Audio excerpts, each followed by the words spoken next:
老三还没回来呢。不做出点名堂来，他是不想消停了。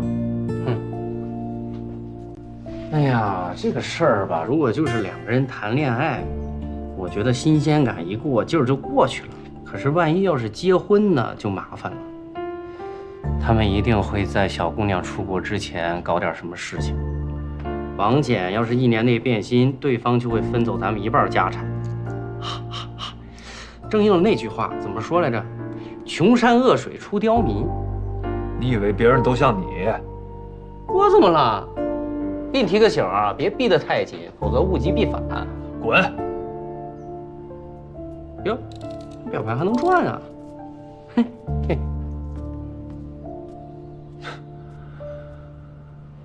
哎，哎，我饼给你了呀。零钱不找吗？哦，哎呀，你看我这记性，哎，马上啊！哎呀，现在都是习惯扫码啊，手机付款一扫就走了，不好意思啊。抓过饼你就抓钱，你这卫不卫生啊？这，哎，我这是刚摘下的手套，这是。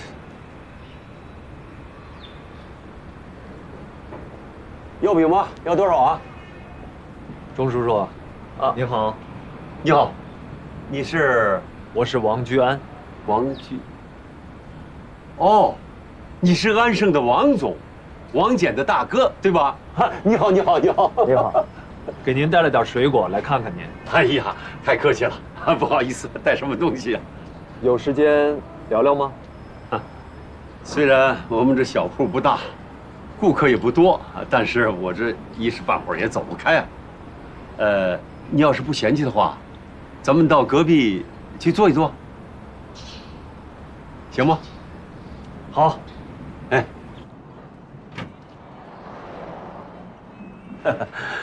来，喝杯茶吧。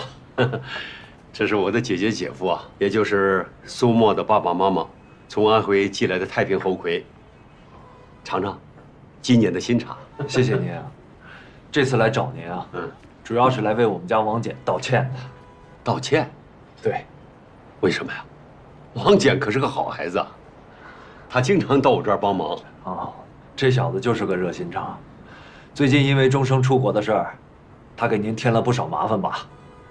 啊，你说这事儿啊？我们家钟声出国留学当然是好事儿，但是啊，我和他妈妈都不放心，一个女孩子家离家那么远，我们总是怕不安全呐。虽然我们不阻止钟声出国留学，但是我们理解王简的心情，我们不怪他，不怪他。哦，这么说您还不知道？不知道什么？因为害怕钟声出国以后感情会变淡，王简现在着急着要跟钟声去领证。领证？对呀，实在是对不起，这个想法实在是太棒了，太棒了。对呀，隔壁老张家的儿子出国留学，结果呢，在那儿找了个媳妇儿，媳妇儿不让他回来，他就留下来了。我和他妈妈最担心的就是这个，我们家毕竟就这一个女儿，如果他给王简能结婚的话，这一切问题不就解决了吗？哎，王简当真的乐意啊？这不是乐不乐意的问题，您不觉得他们的年纪都太小了吗？不小了，我们家钟声都20了，王简多大？才22啊！哎呀，这不正好吗？这也太小了吧！这也对钟声的学业有影响啊。哎，我听人说啊，在毕业之前把婚结了，把孩子也生了，那毕业找工作会占有很大的优势，对他们的前途、对他们的事业都会有帮助的。他们也就高中3年的时间，这相处的时间是不是也太短了？不短，他们高中3年天天见面。哎，现在有多少夫妻结婚之前能处那么久啊？就说我和他妈妈，我们认识3个月都结婚了，我们现在处的不是挺好的吗？是不是？真的很羡慕您和阿姨的感情，但是现在年代不一样了，结婚的越早，离婚的几率可能就越大。他们都太年轻了，一切都是未知数，一切都有可能发生啊。发生什么？哦，你是怕他们将来离婚？我们家嫁女儿都不怕，你们男方怕什么呀？哦，你是怕我们家终生贪图你们家的钱呐？你要搞清楚，是你们王简要结婚，不是我们家女儿非赖着他。再说了，我们家女儿根本就不是那样的人。要真是到了离婚那个地步，你放心，我们女儿绝不会贪图你们王家半点钱财。哦不，叔叔您千万别误会，我没有那个意思。钟生是个好女孩，我们都是这么认为的。你看这样好不好？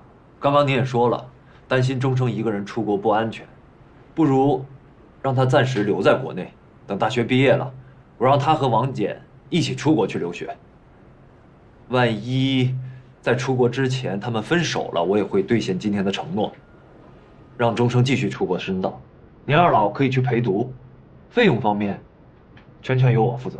哼，钱，说来说去都是钱。我告诉你，我们家钟生比你们家王简优秀100倍，他根本不靠这些。行了，你的意思我也明白了，啊，但是我告诉你，他们结不结婚是他们的事儿，咱们谁都别插手。我们父亲去世的早，我是他哥哥，他的事情我不能不管。哥哥？那你也是王思薇的哥哥了？对，这就奇怪了。那时候王思薇害得我手臂差点断的时候，你怎么不管呢？你跑哪儿去了？咱们是不是同在上海？咱们是不是第一次见面？那个时候你怎么不拎着水果向我道歉来啊？你这哥哥怎么当的？你是？看来我们之间有些误会。等您冷静下来，好好想想我说过的话。我先告辞了。慢走，不送。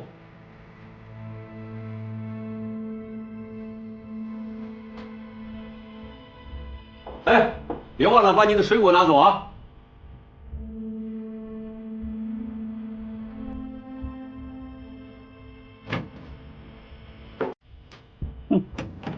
说的好听，绕来绕去，还不就是怕损失钱吗？老板娘，哎，垃圾扔远点儿，让城管再罚你啊！知道了。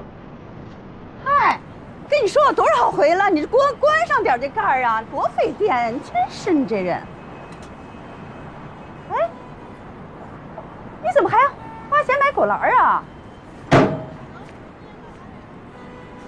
哎，你知道我今天见谁了？干嘛？这么不高兴？跟郭儿吵架了？我说你真是啊，我这一步也走不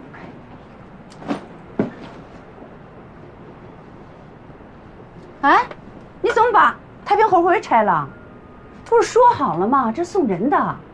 怎么了？安盛集团的公子马上就要成为我们的女婿了，我不能喝一罐好茶。你也知道了？说对呀，你有什么舍不得的？我现在就跑。怎么会闹成这样？还真是有血缘啊！你舅舅的脾气，你们一个样。那王简的倔劲儿也是跟你学的。不过这事儿你也不用太担心，钟生不一定会答应。也说不一定。那第一次恋爱都是容易冲动的，万一呢？不管怎么说，你都不能再出面了。无论是和王简还是和舅舅舅妈，这事儿会越闹越僵的。我去和他们说。我不觉得他们会听你的。听不听在他们，说不说在我。那你告诉钟生，如果等他们毕业以后还决定在一起，我会以大哥的身份亲自为他们办一场最盛大的婚礼。这个电影真好看，我一个人都没有，该不是被我们包场了吧？怎么可能啊！哎，来，我们坐第一排。这会不会太近了？哎，不近，这个影院我经常来，第一排啊刚刚好。坐了，坐了。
钟声。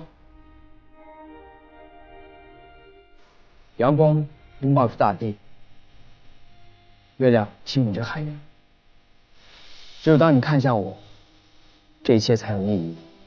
就像泉水汇入大河，清风融入长空，你是我唯一的归宿，我永远都不要与你分离。钟声，嫁给我，让我用一生来守护你。你这是在演戏吗？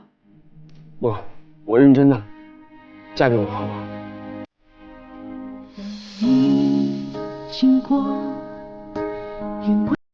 钟声，嫁给我。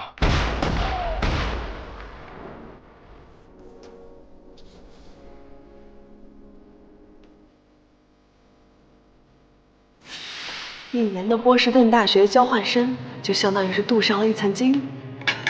不行，你不能去。你把这个男人放在手心里，你还工作什么工作呀？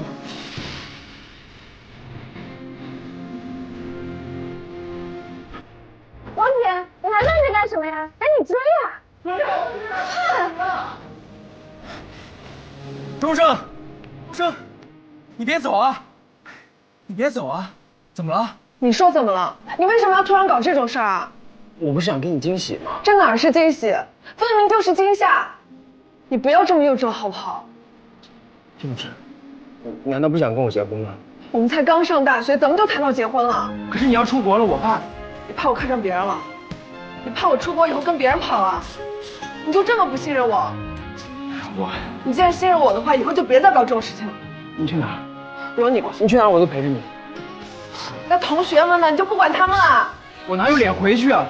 我给他们发信息让他们撤了算了。哪有你这样的？你把大家叫过来又不管他们了，你真是幼稚中的幼稚！赶紧回去处理好。好，你先别生气。那你怎么办？我说了不用你管。好，那你别生气，赶紧走。别生气。苏沫，你怎么也站在那边啊？你和钟声姐妹俩嫁给他们兄弟俩，这不是好事儿吗？舅妈，我当然希望王姐和钟声在一起，可是他们两个现在都还在上学，不适合结婚啊。这上学怎么了？钟声说他要读硕士、读博士，这全念完了，不都30岁了吗？要是在这期间都不能结婚，这不就成了老姑娘了吗？也不需要等那么久，至少要让她把本科读完啊。这有什么区别呢？我都查了，现在国家准许在校大学生结婚。哎呦，我说你的思想怎么还不如我们呢？那么老派。哎，舅舅，你倒是说句话呀。哼，我没什么说的，这事儿啊，我不管。我记得你和我说过，希望女儿在您身边多陪你几年。你现在就让她结婚，你舍得吗？反正是钟声要出国留学，他结不结婚，他也不会陪在我身边。他去那么远呢，多个人照顾他，我还安心呢。钟声才20出头，你们现在就希望她嫁人，她会怎么想？你是担心钟声怎么想，还是担心王居安怎么想？舅舅，你误会王居安了。不管误会不误会，都无所谓了。就算是他觉得我们家钟声占便宜，那又怎么样呢？哎呦，就给孩子找个好归宿嘛。我们家钟声哪一点比别人差？论颜值，论才华，论品性，他要什么没有啊？把她嫁给那个王简，我还觉得是王简高攀了呢。我不在乎别人怎么说，只看这件事儿是不是有利于钟声。他要去深造求学，这个时候有一个对他死心塌地的男人，不但愿意等他，还能在背后扶一把撑一下，我有什么理由拒绝？我的女儿终于能毫无顾虑地去实现她的梦想，我为什么不支持她呢？舅舅，可是你知道，行了，你别再说了。别人他爱怎么想怎么想，他愿意怎么说就怎么说，我无所谓。只要我的女儿能实现自己的抱负，就算别人说我们是占了王姐的便宜，我也认了。爸，谁这么说了？生生，你误会了，不是你想的那样。钟生，你怎么回来了？到底是谁说的？又是那个王思薇是不是？我找他去。我又怎么了？王居安找过我，让我阻止你们俩结婚。什么？所以他的意思就是说，我跟王姐谈恋爱只是为了他们家的钱，只要我跟王姐结婚，你们就是在卖女儿，是不是？你们误会王娟了，他不是那个意思。他就是那个意思，就是想破坏我们。钟生，我们一定要结婚，不能让他们得逞了。你能不能不要这么幼稚？我们俩结婚是为了别人吗？当然不是，是我想跟你结婚啊。他们这么搞下去，你迟早不要我了，所以我们还是赶紧。说到底，你还是不信我。不是，那你跟我谈恋爱为了什么？不就是为了跟我结婚吗？对呀，你说你跟他谈恋爱，不是就想嫁给他吗？这要结婚了，我跟你爸爸不是心里也踏实了吗？爸，你的意思呢？结，为什么不结呢？就算是将来有什么变故，咱们也要赌一把。赌一把？你们把我都当成什么了？哎呀，宝贝女儿，我们这么说不是都是为你好吗？再说我跟你爸爸是那种贪图富贵的人吗？你们不是，我就是了吗？我就不懂了，我不过就是想出国读书1年，怎么事就变成这样了呢？不是，你可以读书，但你走之前不能先跟我结婚吗？你既然跟我谈恋爱，为什么不能跟我结婚？难道你就是跟我玩一玩是吧？你就一定要结婚是吗？对。我不结婚就是在玩弄你。行，我不玩弄你了，恋爱也别谈了，我们分手。哎，生生，生生，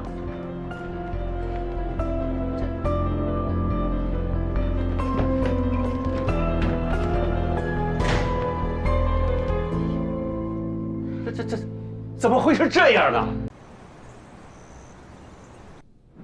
情况我都知道了，你再劝劝钟生，等我忙完手头上的事情，我当面再和舅舅道个歉。事情发展成这样也不是你的错。不管是谁的错，现在重要的是让钟生回心转意。好，我有时间也会和他谈谈的。嗯，先不说了，马上开会了。哎，关于这次会议的议题。放心，我早有准备。行，我先挂了。王姐，怎么了？不是，我总在里面准备开会的东西呢。你要是有事的话，王居安，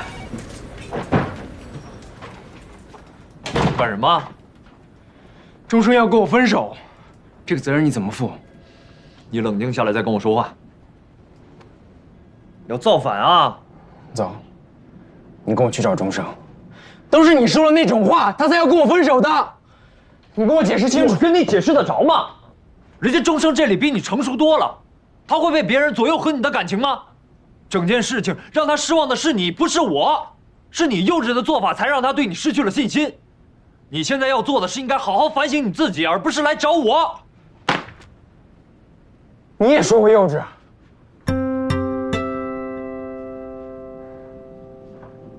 你听着啊，你已经作了1个星期了，不要再继续挑战我的耐心。如果真想挽回局面，就学着控制自己的情绪，用成年人的方式去处理问题，不要像小孩一样只会撒泼。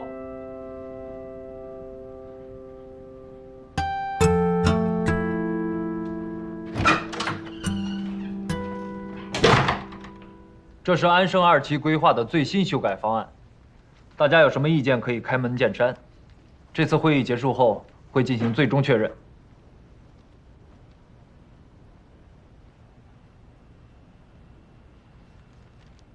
大家就没有什么异议？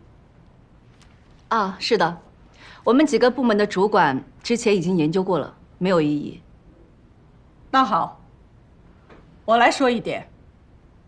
第8层为什么没有引进品牌沙龙，而是建造文化长廊？我记得初稿的时候，这个问题我已经跟你提出来过。董事长，我们综合了您的提议，将文化和商业相结合。请看，海派文化长廊重现的是从民国时代到解放初期的大上海，而这个时期上海最大的特点就是商业，绸缎庄、烟酒行、成衣铺，这些主题场景不仅仅是用来展示，我们会邀请国货品牌设置真正的柜台。这样，可是这些柜台能够占用多少面积？80%都被那些无意义的场景给浪费掉了。2期一共计划8层，比安盛1期的规模要大，完全有空间容纳一些非商业的元素。而且，2期的定位是从高端人群转向社区人群。文化长廊可以提供一个免费的休闲场所，这将会带来巨大的引流效应。我不否认，刚开始的时候一定会爆满，可是人都是喜新厌旧的。同样的人，他们会来1到2次，会来3到4次吗？你所谓的引流到底能够持续多久？上海的常住人口是2500万，而上海的商场每周的人流量大约50万。就算每人只来1次，可以维持1年的时间。而且在上海购物的不只是上海本地人，来上海旅游最基本的目的之一就是逛商场。像上海这样大名鼎鼎的摩登都市，大型购物中心也可以成为商业地标。你是希望安盛2期被廉价的旅行团挤满，卖些劣质的旅游商品，到那个时候，全商场界都在看我们的笑话。旅游地标未必要廉价，比如北京的王府井就是北京文化的体现，是旅游打卡地，是高端商业的代表。行了行了，我不想再听你说这些。当年你爸爸在世的时候，你们就这个问题已经有过非常激烈的争论。文化怀旧这些不是不可以，但是安盛是商业地产，商业的目的是盈利，我不想冒险采取这样的盈利模式。现在上海的百货那么多，同质化非常严重，如果没有明显的特点，很快就会被众多的竞争对手给淹没掉。总之，我不同意，马上修改。散会。等等，我要求董事会表决。表决？你赢得了吗？散会。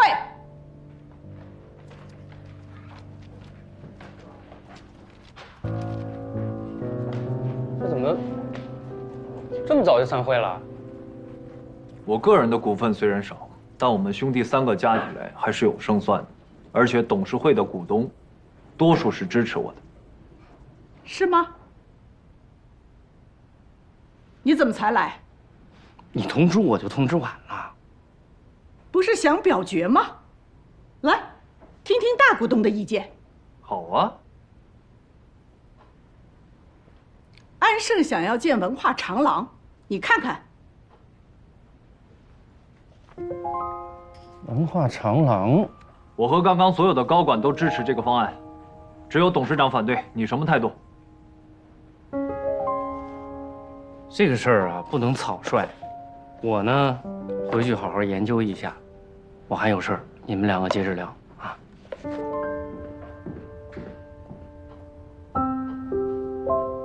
别老是把3兄弟挂在嘴边，他们已经长大成人了，很多想法是你无法左右的。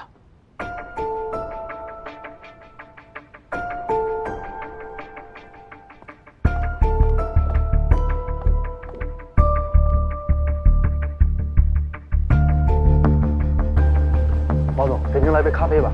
倒杯水给我。好嘞。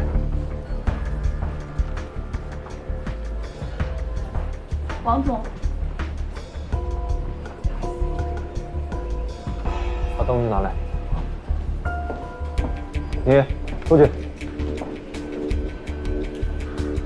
你到底什么意思啊？什么意思啊？你问我意见，我当然要仔细认真考虑后再回答你了。你考虑？我们是一家人，这么多年你跟我嘻嘻哈哈，我跟你计较过吗？你现在考虑什么呀？话可不能这么说啊！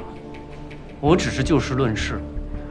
如果我站在张那边的话，我大可以把王简要分家的事情第一时间告诉他。好，我跟你就事论事。于公，我的方案得到大多数董事和高管的同意，这只会对安盛更好。于私，我是你哥，你站在我这儿怎么了？你冲我吼什么？你现在冲我吼，不如去找找你三弟，讨好他。就算董事会我跟你站在一边，我们未必能赢。怎么赢不了啊？王居安，你哪来的这些迷之自信啊？冷静下来想一想，行不行？方案我会认真考虑的，至于我怎么选择，那是我自己的事。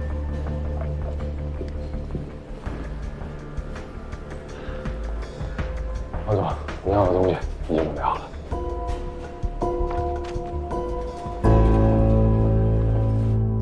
今天的事情你怎么看？这是公司的决定，我没有发言权。我不是说文化长廊的事儿，我是说我跟王居安意见相左的事情。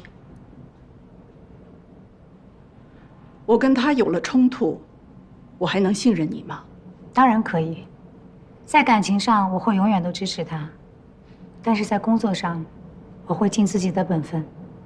你很像当年的我，希望我没有看错你。谢谢董事长的赏识。记住，我们身处的不是竞技场，而是战场。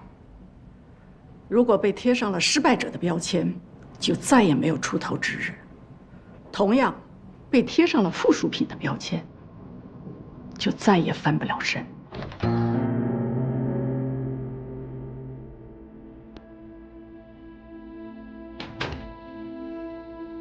苏助理，我有事要和董事长单独谈谈。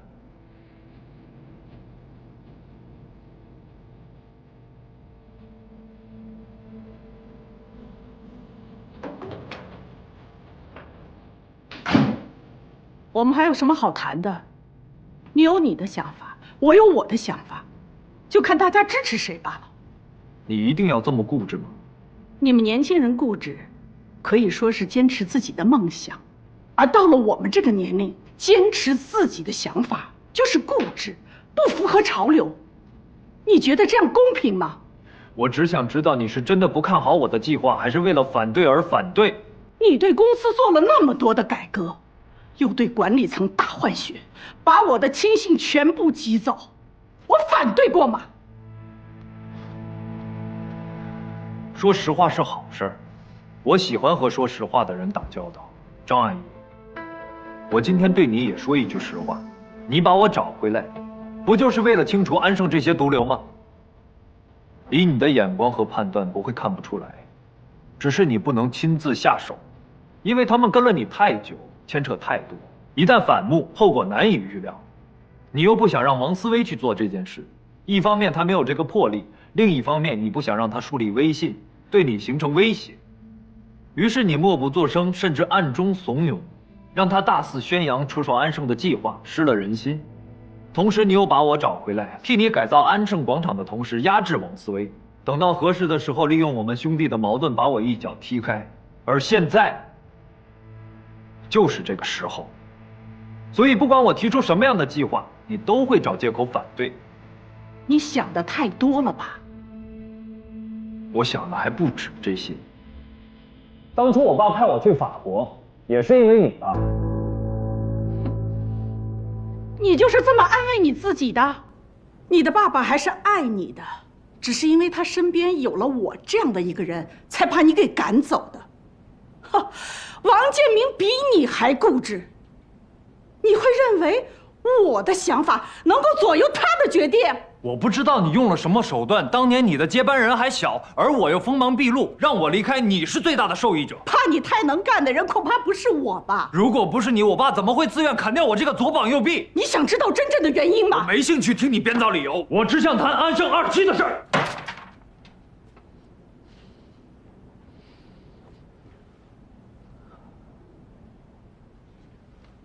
这个是安盛酒店近年来有问题的账目。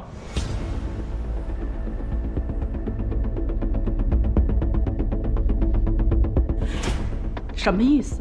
有什么问题？有什么问题你比我清楚。这些年你所有的私人消费都以各种名义记在酒店的账上，这只是其中最小的问题，更多的挪用公款我就不一一细数了。原来你力保好陈毅留在安盛酒店，就是为了弄这些材料。这不可能是真的。是真是假，你可以核对一下。王菊安，我真的没有想到你会用这种下三滥的手段来威胁我。下三滥？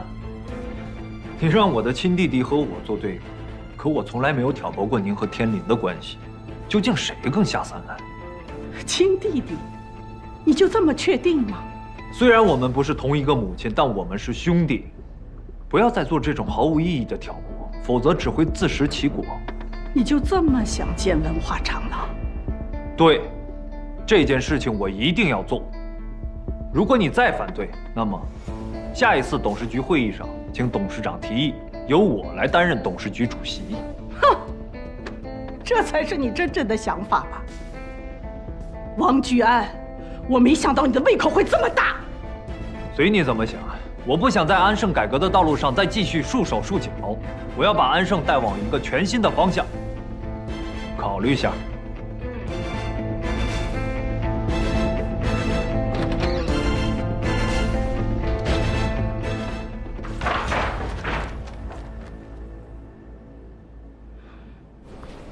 王总，我们这么做不会有问题吧？我心里有数。可是他毕竟是董事长，你们关系闹得这么僵，我有点担心。他既然提前把王思维找来了，就说明已经准备好正式宣战。他在安盛的根基比我们牢固，如果我们退让，就只会被一直追着打。硬碰硬是唯一的办法，只能速战速决，打他个措手不及。明白了。安盛的改革我会一推到底，绝对不会因为任何人、任何事停下脚步。是。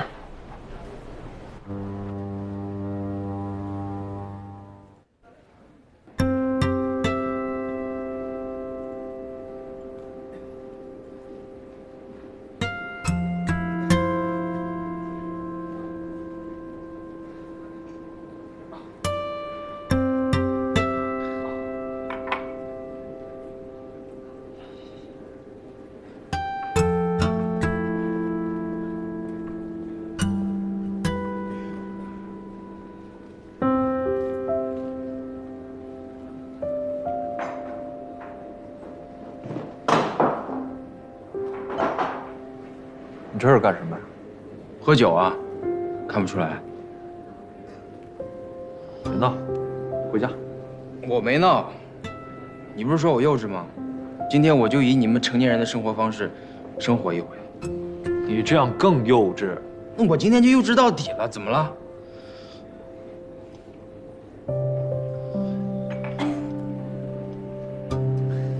试过了，走吧。我不走。今天不把这些酒喝完，我就不走。你逞什么能啊？你会喝酒吗？我不会。你教我。你教我读书，教我谈恋爱，现在还教我怎么结婚是吧？那你学什么不好，学喝酒啊？你为什么就能喝？我看你天天都在喝。你做人为什么要这么双标？为什么要这么虚伪呢？那也不能一口气喝这么多啊！我不管，今天不把这些酒喝完，我不走。